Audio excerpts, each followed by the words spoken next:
Okay, so let's talk about film distribution here. So some important vocabulary words. So box office is the amount of money the movie made theatrically at the box office. It's the number that you hear that's reported in the news, right? Or in the trades. It's box office. Film rental. Film rental is the amount of box office or the amount of money that the distributor collected from the exhibitor. So it's the amount of money that the distributor collected from the exhibitor. Generally speaking, the film rental can range from, 40% of the box office to 60% of the box office. It really depends. So again, it's film rental is the amount of money that the distributor collected from the exhibitor. Hard floor. Hard floor is a minimum dollar amount that the distributor is requesting from the exhibitor. Minimum dollar amount that the distributor is demanding from the exhibitor. Review terms. So anytime that the distributor and the exhibitor negotiate a deal theatrically, afterwards they always review the terms. It's called settling, but they review terms. So it's a renegotiation of earlier terms between the distributor and the exhibitor. A renegotiation of earlier terms between the exhibitor and distributor. Exhibitor and distributor. So per screen average. So per screen average is the box office divided by number of screens. So it's box office divided by number of screens. So for a studio, right, it means two different things for two different distributors. For a studio, let's say a per screen average of $10,000. For a studio, it means they're going to continue to support the movie with advertising, which means, most of the people like it, and so they're going to keep supporting the movie with promotions. For a smaller distributor, right, or an independent distributor, the per screen average might be higher than 10,000. They're looking for a per screen average of 20,000. And so for a smaller distributor, right, they might ask or look at the per screen average and say, okay, the film made $20,000 per screen average. Let's expand the release of the movie. What I mean by expand is maybe you release the movie only in New York and Los Angeles. And you said, okay, let's expand it to, let's say, Chicago and San Francisco and see how it does there. So per screen average, box office divided by number of screens. For a studio, right, they look at the per screen average to see whether or not they want to continue to support the film with advertising. A studio specialty or an independent looking at the per screen average to see whether or not they want to expand the release. A license is permission to play. So a distributor gives an exhibitor a license, permission for the exhibitor to play the movie. Okay, theatrical distribution for 2020. Obviously, because of COVID, it took a huge hit. So the box office in North America in 2019 was $11.4 billion, which, by the way, is a little bit down from 2018, which was about $11.9 billion. So obviously, theatrical distribution is going to take a significant hit in 2020. I'm not really quite sure what the final box office results were for 2020. I haven't seen it from the MPAA, but it is going to be a significant hit. I would suspect it's going to be, a 60, 70, maybe even 80% drop from 2019. So what happened in theatrical distribution this year because of COVID was most movie distribution for blockbusters was mostly stopped or delayed. And so they're not going to release these blockbusters until 2021 at some point in time, or maybe they're going to decide to stream these films in 2021. Also, certainly the business itself shifted mostly to an international distribution primarily. So the studio still released movies, but mostly it was international, and it did not release their big blockbuster films for the most part. And the company that generated the most revenue in 2020 from movie and video production was Walt Disney. So the top two distributors in 2019, just to kind of give you an idea where the business was in 2019, the two big distributors was, number one was Disney. So Disney was the top dog in 2019. They had a record-breaking year in 2019. They generated a box office of about $7.3 billion.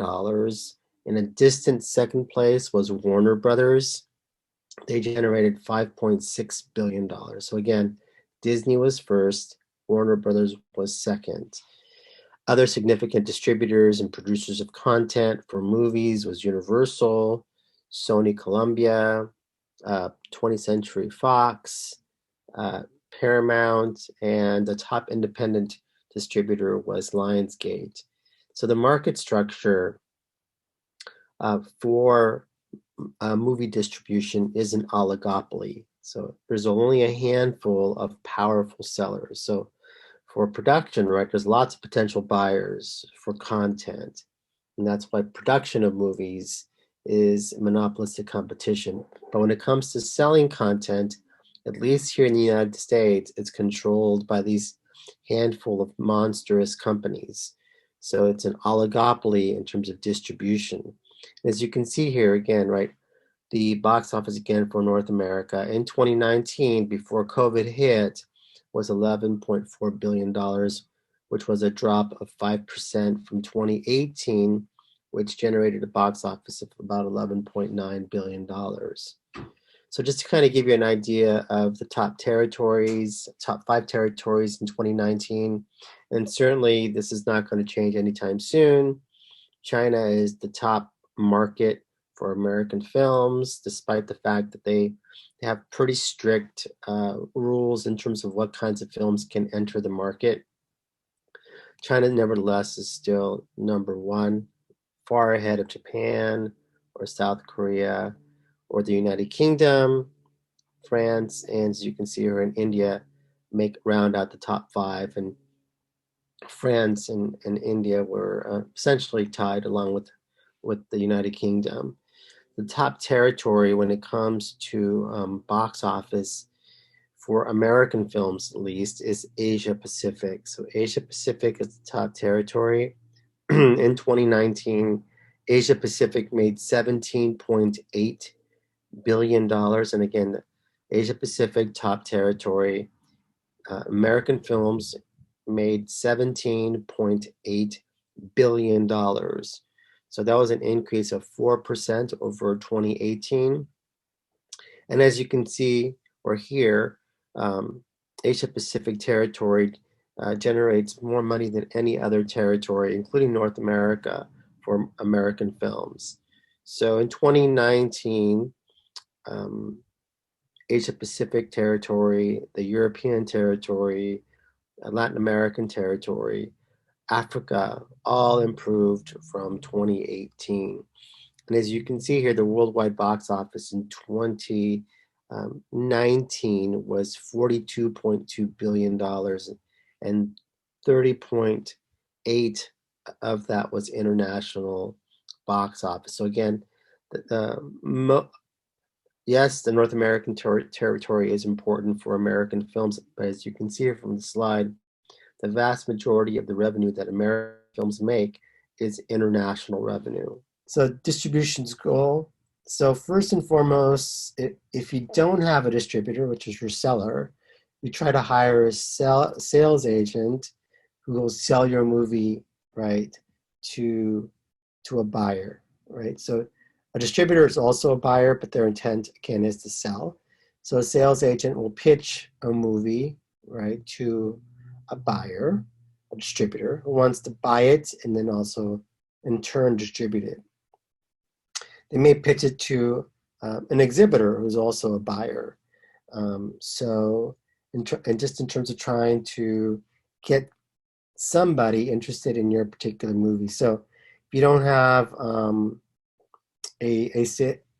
movie that's has any sort of distribution deals within the United States, you can always seek out a sales agent, and maybe he or she can find you a buyer.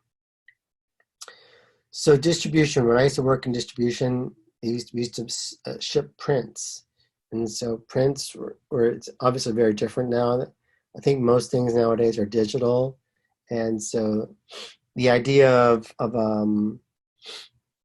physically sending prints to a theater and carrying those heavy cans, it's easier now because, well, you just digitally send the film to an exhibitor.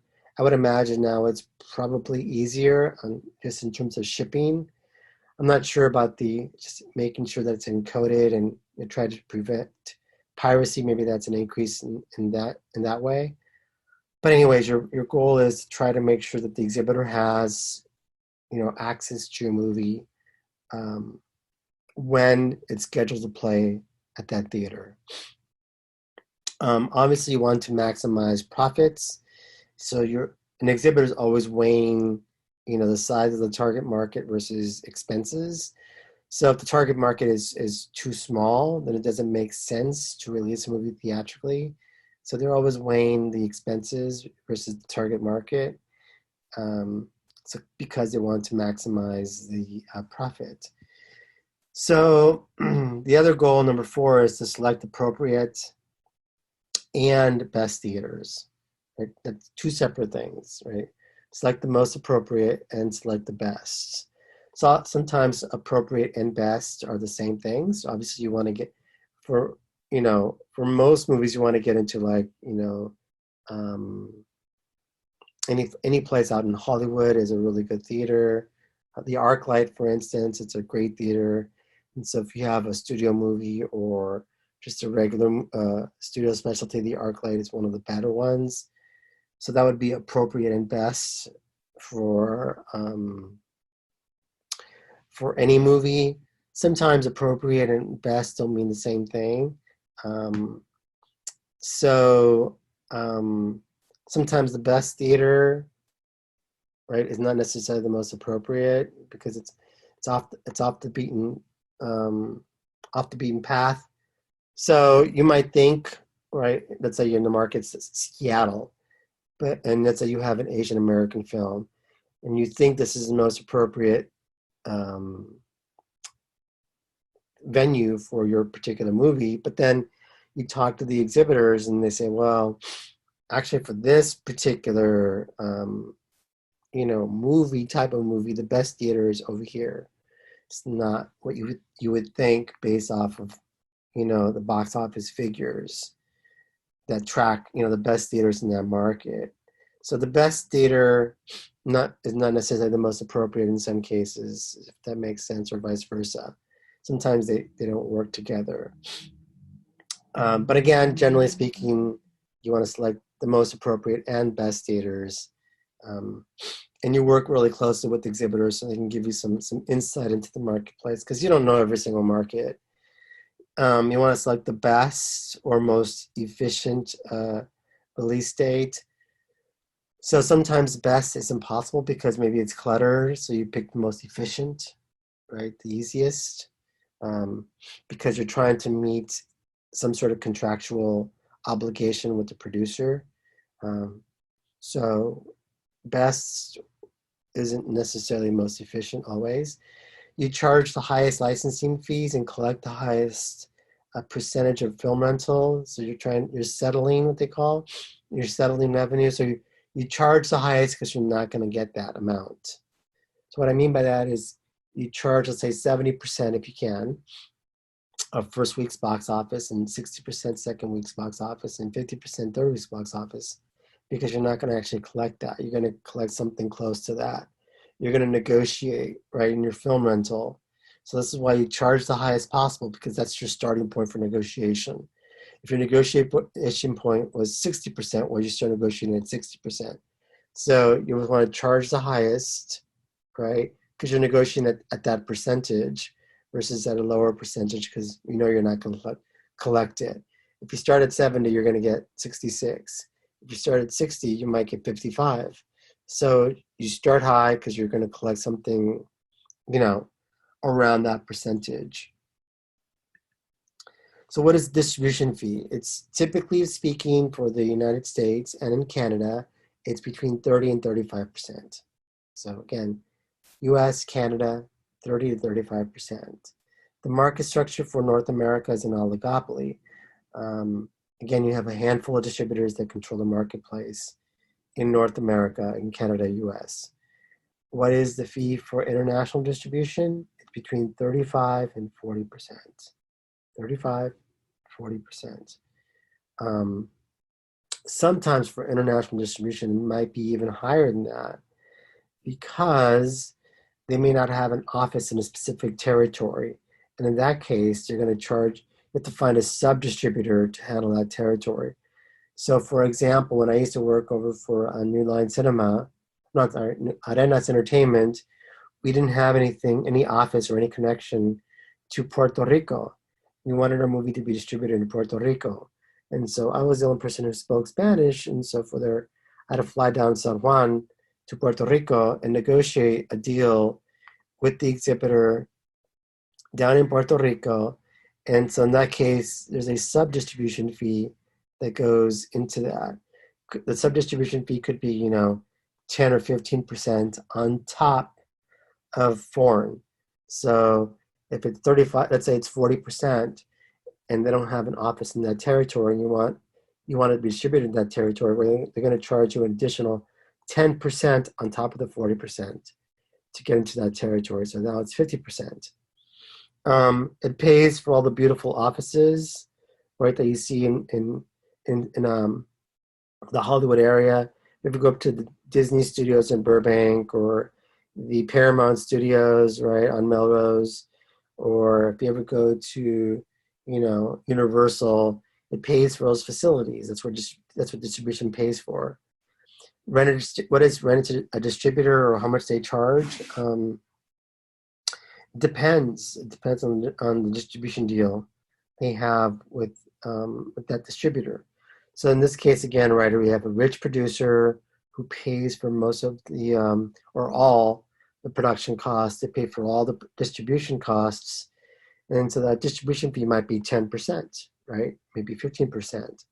They're only using the distributor for their connections, so it's going to be far lower than 30 to 35%. Might be 10%, for instance.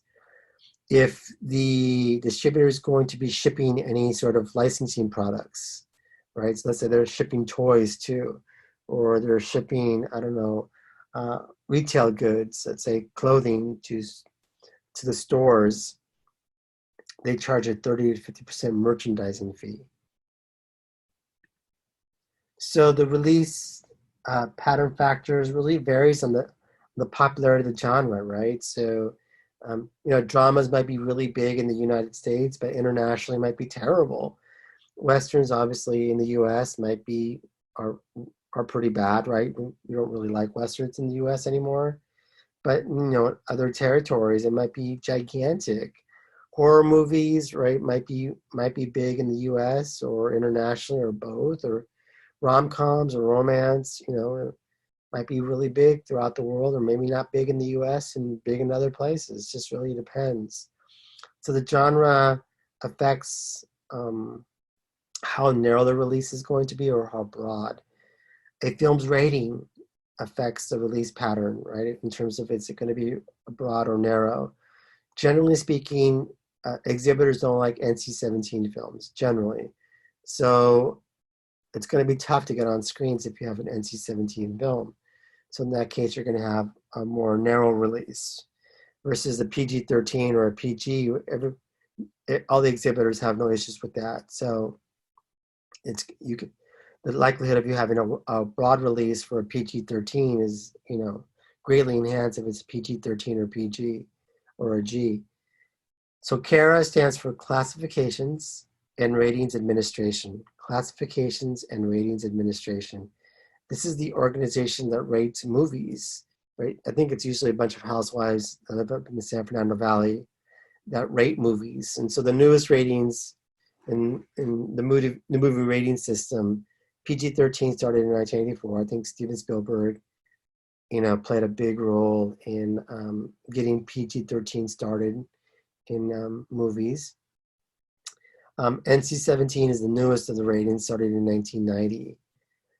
A film's quality, it's going to affect whether or not the movie is broadly released or not. Is the movie good? If so, the chances are good that people are going to want to watch it. If the movie's bad, well, maybe you don't want to release it very widely because people are going to hate it. Does the movie have stars? Yes or no? So that's going to affect whether or not the movie's going to be released widely, because obviously stars help. Theater availability. Sometimes you want to release a movie right after, let's say, a Star Wars or a Marvel or Harry Potter. And if that's the case, you're up against holdovers. Or let's just say that, you want to go up against a Marvel during that same week. You're going up against new releases. And so therefore, if the theaters aren't available for you, then your release pattern might be pretty narrow. Because if their choice is Harry Potter or your tiny movie, then they're going to pick Harry Potter. The budget affects whether or not a movie is going to be released widely or narrow. Generally, right, independents have a smaller prints and advertising budget. Studios have bigger ones. So studio is more apt to be able to release the movie widely, whereas independents aren't as likely. So if there's lots of competitors in the marketplace at that time, could affect, again, how widely or how narrow your film's going to be released. Maybe your film, right, it doesn't, you're going up against just a popular film that's attracting everybody.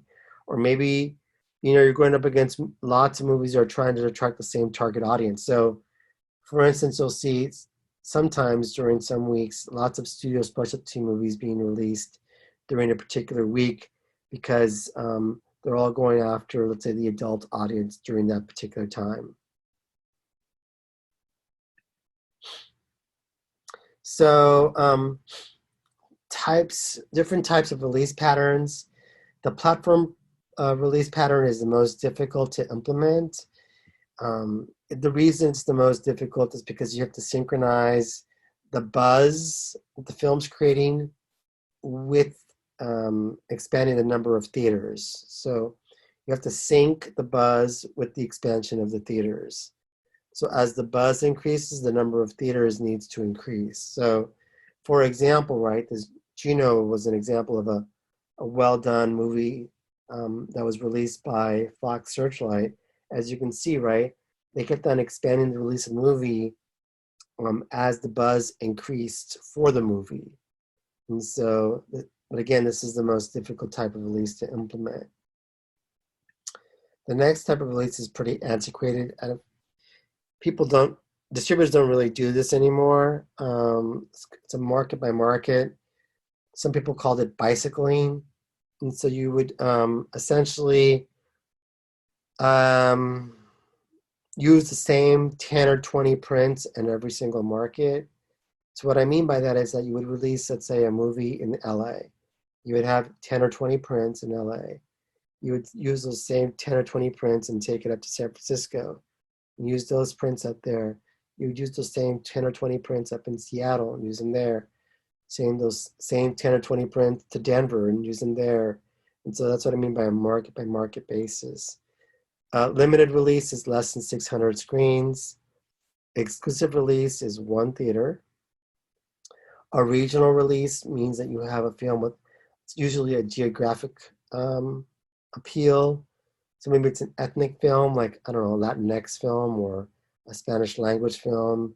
Maybe it's an Asian American film. So it usually has a regional appeal. The theater release could be, I don't know, anywhere from 100 to, I don't know, 250 for a regional release, depending on the region. General release is between 1,000 and 2,000. Wide release is between 2,000 and, let's say, 2,900 or close to 3,000. 3,000 or more is saturation. So that's when you saturate the marketplace with your movie. Usually it's high concept movies that are saturation releases. Four-walling means that you have essentially a producer is acting like a distributor. And so in this particular case, right, the producer rents out the theater. So they're going to rent it out, let's say, a screen in this one particular venue. The exhibitor is going to charge them X number of dollars based off the number of seats. And at that point in time, the producer is going to pay for all the advertising, pay for all the employee overhead, and hope to recoup the costs. So for example, when I used to live in Austin, Texas, there was these two guys who used to rent out a theater or two, one screen, I should say, or two screens. And they used to run these Bollywood films. And man, there would be a long line of these Indian folks waiting in line to watch these Bollywood films. It was pretty incredible. I imagine these guys made pretty good amount of money just by four-walling Bollywood films in Austin. So when you watch these movies, you need to think about how would you, as a distributor, release these particular films. So this Fantasy Island, I'm not sure if this movie is based off of the popular TV show called Fantasy Island with Mr. Rourke. Not sure if this is it, but let's see what this trailer says, or let's see this trailer. All right, so since this didn't work the first time, how would you release this particular movie? So this is kind of a tricky movie because I'm not really quite sure if this movie was based off of the Fantasy Island that was the hit TV show from back in the 70s. I've not seen this trailer at all. So let's see. I hope you're ready.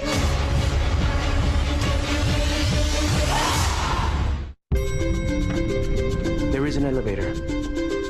In the elevator, you press the button to the floor with no name. Behind those doors, there's a life you always dreamt of.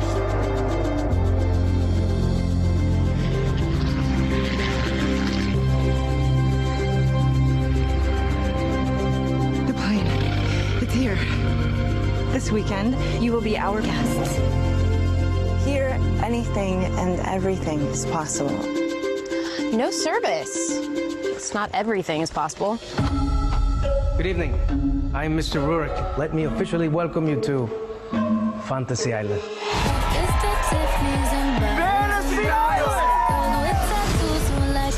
I'm curious how this all works. What if your fantasy involves a person from your life? Holograms, like Tupac. What if it's somebody who died? Tupac. So, what's your fantasy? Revenge on a childhood bully. Your life is about to change. I hope you're ready.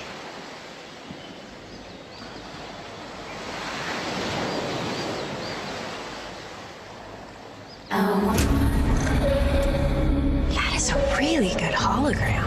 There is only one fantasy per guest. And you must see your fantasy through, It brought her back to life. no matter what. Oh my God. That's really her.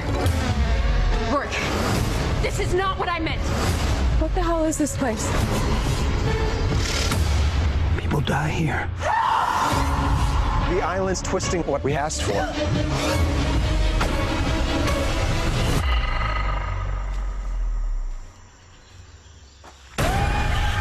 We weren't brought here to have our own fantasies. I want it, I got it. I want it, We were brought here to be a part of something else. I got it. I want it, I got it. I'm your friend. I've always wanted to hear you say that.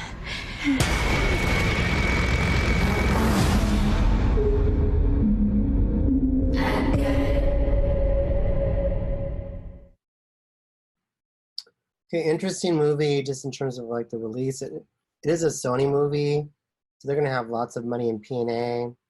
in terms of, prints and advertising. So, although this movie is not, I would not call it a high concept movie. It is based off of the Fantasy Island, sort of, except for the horror part. Um, they are going to saturate. They're going to do a wide release for this particular movie, or they're going to probably saturate the market only because it's around February, which tends to be kind of a lull when it comes to releasing films. So it's going to be either a wide or a saturation. And again, not because it's a high concept movie for saturation, just because there's probably going to be enough available screens where they can probably reach, at least 3,000 in the marketplace. So let's try the next movie. I hope you're ready. You knew. Still, you did nothing.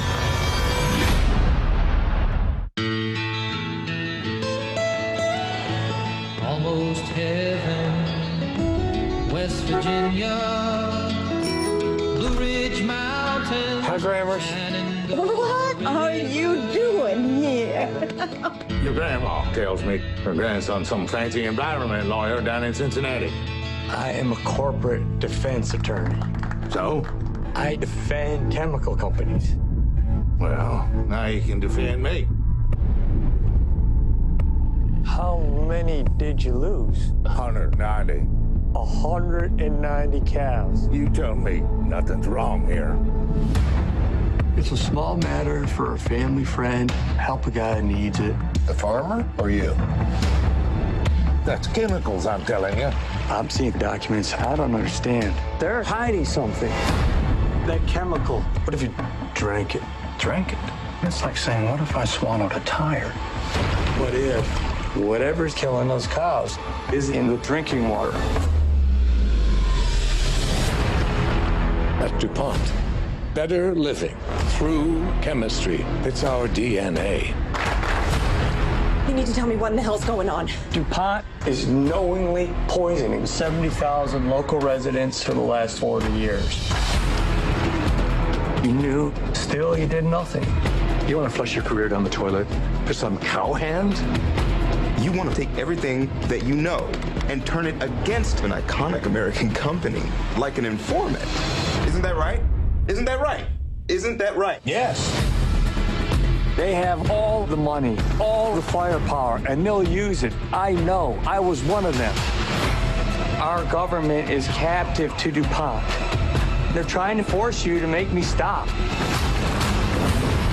He was willing to risk his job, his family, for a stranger who needed his help. The system is rigged. They want us to think it'll protect us. We protect us. We do.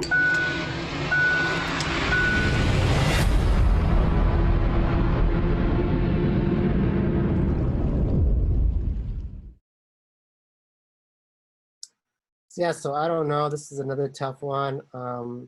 Great cast. I love the cast. Seems like a really good movie. The topic is pretty heavy. So I'm not sure what you would want to do with this kind of film. My guess is probably going to be some sort of platform release. Hopefully you can sort of generate a buzz with the movie. Sort of start off kind of small and hopefully build from there. Or maybe a limited release and see how it does and expand from there. But yeah, this was a tough one. Even though based on the trailer, it looks like a far better movie than Fantasy Island. But this is certainly more challenging because the topic is pretty dark. So that concludes the lecture in terms of like how you release a film.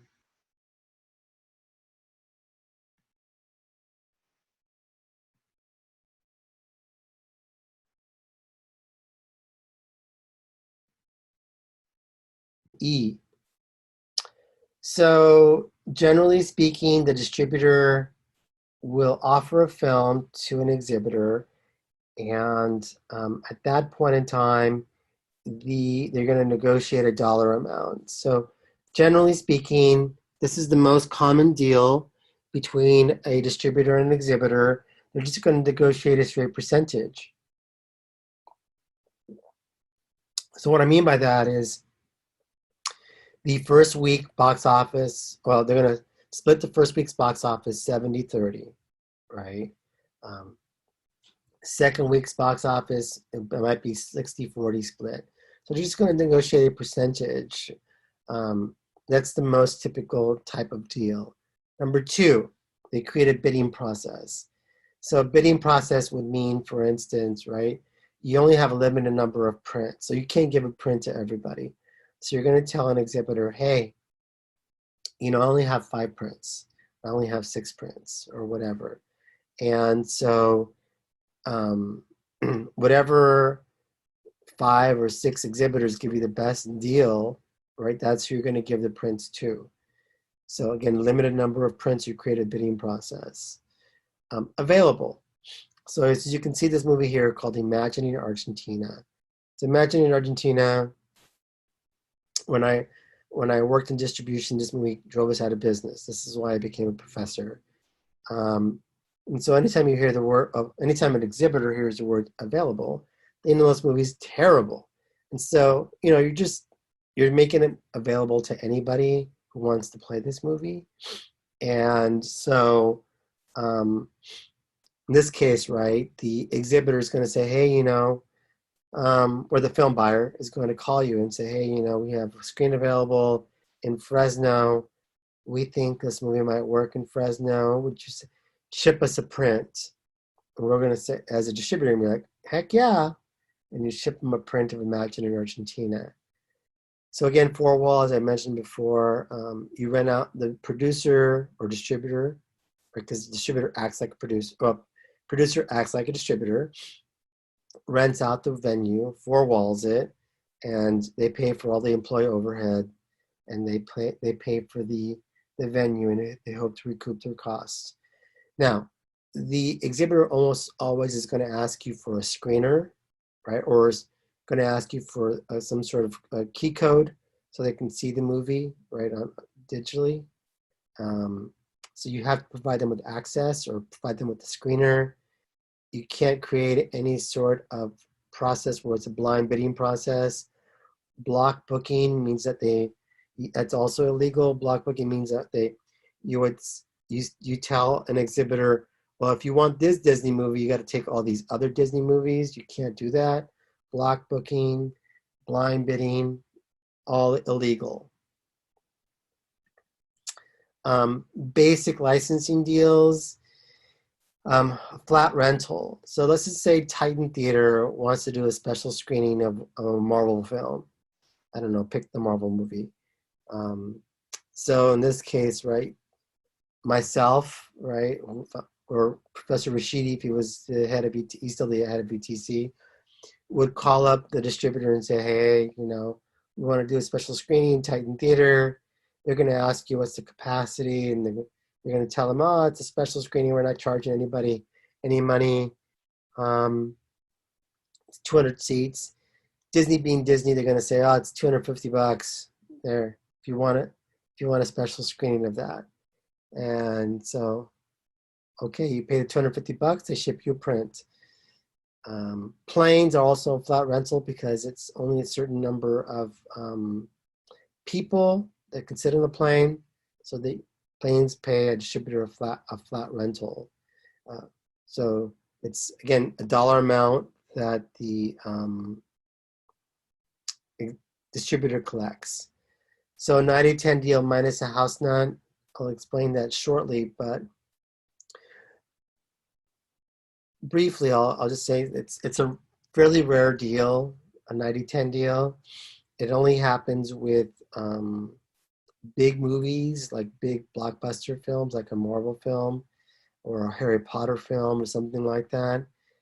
So in these particular cases, you're, as the distributor, going to tell the exhibitor, hey, we want to do a 90-10 minus the house nut. So what's the house nut going to be? So the exhibitor might say, well, if it's Harry Potter or Marvel, we want our house nut to be $20,000, something like that. And then, so the first amount, the first bulk of money made, the exhibitor is going to keep. It's part of their house nut, whatever it's agreed upon. And then after that, it's a 90-10 split. We'll talk about that again in more detail shortly. Now, the more common deals, right, are the sliding scale, and the fixed percentage is the most common deal. So again, fixed percentage is the most common deal, but let's talk about sliding scale first. The sliding scale is agreed upon percentage weekly based off of a sliding scale between a distributor and an exhibitor.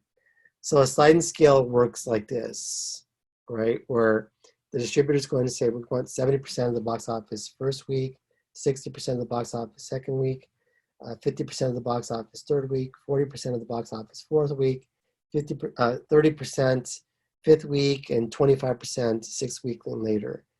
So as you can see, right, on a sliding scale, the exhibitor is always going to make money later. Exhibitors always want long theatrical runs. Distributors, on the other hand, want they're going to make their money most of the time early on, so they don't mind short runs. So generally speaking, when they hit week 5 or week 4, the distributor is going to ask for a hard floor. Hard floor means a minimum dollar amount that they're going to ask from the exhibitor, right, when it's all said and done. So this is a sliding scale deal that's based off of a set percentage. Now, the most common deal, my throat's getting parched. The most common deal is a fixed percentage deal because there's some flexibility in that deal. So the fixed percentage deal looks exactly like the sliding scale, but it's a negotiated dollar amount that's done afterwards. That's why it's called settling. So same as sliding scale, 70% first week, 60% second week, 50% third week, 40% fourth week, 30% fifth week. But then we're going to negotiate that percentage when the film finishes its theatrical run. We're going to review terms and negotiate a deal. So yes, I know we agreed to 70% under fixed percentage, but we're going to negotiate. So the distributor might get, 71%, or it might get 68%. Just really depends. A per capita deal means that the distributor believes the movie is going to be skewing towards kids or senior citizens. And so senior citizens and kids pay a different dollar amount. So you may ask for a higher percentage of the kids' tickets or a higher dollar amount of the senior citizen tickets. I'll explain that in more detail when we talk about per capita in more detail. You may ask for just a floor deal, going back to Imagine in Argentina, right? So this is a Fresno, again, for some reason wanted a copy or a print of Imagine in Argentina. I don't know why, but let's say they did. So if they called me and told me, hey, we want a print, can you ship a print up to Fresno? I would say, sure. They would say, what are the terms? I would either say, give us a flat rental of $200, or just give us a floor, a percentage, right? A minimum dollar amount. Just, give us 30% of the box office from Friday, give us 30% of the box office from Saturday, and give us the 30% of the box office from Sunday. And if you guys want to keep running it for the rest of the week up to Thursday, we'll take 25%. So again, floor means a minimum dollar amount that the distributor is asking for. So again, this is what I mean by a 90-10 deal minus the house nut. So again, we have a big movie like a Marvel film, right? Or a Harry Potter movie or a Star Wars. Big movie. And this is only negotiated for big movies. Now, it may not be a 90-10 deal. It might be 80-20, might be 70-30, might be 75-25, whatever. So anytime a distributor asks for this, right, the exhibitor is always going to ask for a house nut. And so in this case, the house nut is $20,000. So that means the first $20,000 this Marvel movie made, the exhibitor kept. Now, the 90-10 deal kicked in after the house nut was recouped. In other words, collected by the exhibitor. So after the exhibitor gets their $20,000, which, good for them, at that point in time, the revenue is split 90-10 off of the remaining $80,000. So if my math is correct, right, 72 is 90% of 80. So that's why 72% goes to the distributor and 28% goes to the exhibitor. Now, one more thing about this house nut deal. This may only last for a short period of time. It might be part of the slide and scale deal, right? So the first 2 weeks or 3 weeks might be a 90-10 deal minus a house nut of 20,000 or whatever they negotiated. And then they might be operating on a sliding scale of, let's say, okay, after week 3, it's a 50-50 split. So it might be part of the sliding scale. So the 90-10 deal minus the house nut only applies to big movies and often is only a part of the deal for the first couple of weeks. And then after that, another type of deal is negotiated, generally speaking. Per capita deal, this is what it looks like. So let's just say it's a movie like Ratatouille, right? The movie makes a lot of money in this particular theater. And like most children's films, right? You oftentimes have one adult taking several kids to the movie theater. And so let's just say a quarter of your audience was adult tickets paying whatever the average ticket price is, and the other 75% is kids. And so again, you would ask for 80% of the kids' tickets and only 50% of the adult tickets. And so this is what the revenue split would look like for a per capita deal. But again, going back to the slide and scale deal, it might end up becoming part of the slide and scale deal eventually. So again, the most popular deal from these sorts of deals, don't forget, is a fixed percentage is the most popular deal because you're able, from the exhibitor point of view, you're able to negotiate a dollar amount. You're not negotiating or tying yourself to a fixed number like you would for a sliding scale. Although on ranking these 6, which would be the second most popular, sliding scale is probably the second most popular after fixed percentage, and then probably afterwards it might be a per capita. But again, fixed percentage number 1, a sliding scale might be a distant second. So this is the reason why movies do not make money theatrically. This is why producers and actors always want to get paid up front in terms of being first dollar deals, because the exhibitor is going to get a big chunk of your box office, right? Again, when I say box office, know that the exhibitor is keeping close to half or maybe even more than half. And then the other half is going back to the distributor, right? It's usually a 50-50 split between exhibitor and distributor. Now, again, distributor might get 55% of this 40, and then the exhibitor might get 45. The exhibitor might get 65, and the distributor might get 35. Just really depends. It's all over the place. But very often, it's a 50-50 split, very often. So the film rentals, whatever the exhibitor pays the distributor, that's what they collect. So on top of that film rental, whatever they collected, the distributor's charging 30 to 35% fee. So let's just say they collected $1. Hypothetically, it's terrible, but let's just say they collected $1. The distributor is going to charge the producer 30 cents on that $1 they collected. So that's what I mean by 30 to 35% distribution fee. There's high production costs. Anytime you use the studio lot, you're paying a 15% overhead on top of whatever the studio is lending you, because again, the studio is kind of like a bank.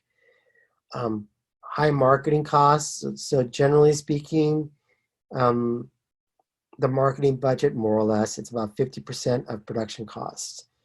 So if you're using the studio to market your movie, let's say you're using the studio's marketing firm, they're charging you 10% overhead on whatever they're charging you for marketing anyways. So this is why they always talk about studio accounting, because it doesn't justify their overheads. I mean, why do they charge you a 15% overhead just to use the soundstage that was going to be empty anyways, because nobody was going to use it? So why are they charging you a 15% overhead? They create subsidiaries to charge you for services. So for instance, Disney, right, buys ABC. They also bought or created the Disney Channel. And so they have these subsidiaries to charge you for services like, so it was work, right, for Disney to call up their friends over at ABC to place an ad on ABC. It was work to have the Disney folks from the studio call the Disney Channel folks and say, hey, place my ad on the Disney Channel. So, they charge you for these services, but is it really, I mean, what are they charging for? It's not real extra work per se. But this is what a lot of producers, argue against these surcharges that the studios do or charge on to movies. So actual break even, right, with studio participation, that means movies with big stars that you're paying first dollar to. So a film's box office must exceed production costs and marketing costs by 3 times to break even. So for example, let's just say a movie costs $300 million to produce, and 50% of marketing, which is what they're going to spend on marketing, more or less. So let's just say this Marvel movie costs, I don't know, $300 million to produce, $150 million to market. That's $450 million. That means you have to multiply it by 3 times to break even. So that means the movie has to make about $1.3 billion to break even. So as you can see, this is the reason why a lot of movies don't break even, because of these charges that are put onto these movies. So for example, right, this Harry Potter movie, you think Harry Potter and the Order of Phoenix made money because it did very well at the box office. But if you look at the line items, right, the expenses, you can see right here on the line items that Warner Brothers had spent $131 million on advertising.